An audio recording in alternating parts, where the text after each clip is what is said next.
tatu mədəniyyətinə necə yanaşırsınız? En mırdar medeniyet, o tatu medeniyeti medeniyet değil. En mırdarıdır. Ne kadınlara onu hazırlıyor, ne kişilere. Niye? Onlar türmeden üzü beri gelen ferdişlerdir. Anladınız mı? Ben mühendisem özüm. Onların hiçbirisi ne cavanlar için, ne yaşlılar için yol verilmezdi. Bir Müslüman olarak, Azerbaycanlı olarak onların hamısına nifret edeceğim. Onu eden adamların özüne de nifret edeceğim. O nedir ki, neyi değişir o? Yazıqda qolumuzu, nə istəyirsiniz burama yazın, burama yazın, nəyi dəyişir o? Onlar yol verilməz qızım. Nəvəviz bir gün gəlib desə ki, tatu eləmək istəyirəm. Mümkün deyil. Nə nəvəm, nə evlat. Qadağan eləyərsiniz. 100%.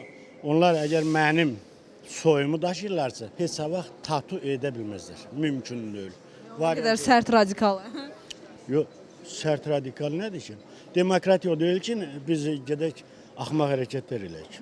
Amma insanın öz seçimi də var. Yox. Onlar Allah o zindanda olanların yolunu açsınlar. O vərdişlər çərinin vərdişləridir. Çölün yox. Və nə bu oğlana, nə sizə o tatu, o nədir ki? Belə bir şey olar. Biz müsəlman deyilik. Mən gəlinimi heç vaxt tatu ilə görmərəm. Elə həmən qovarım. Həmən evdən. Çox sağ ol. Sağ olun.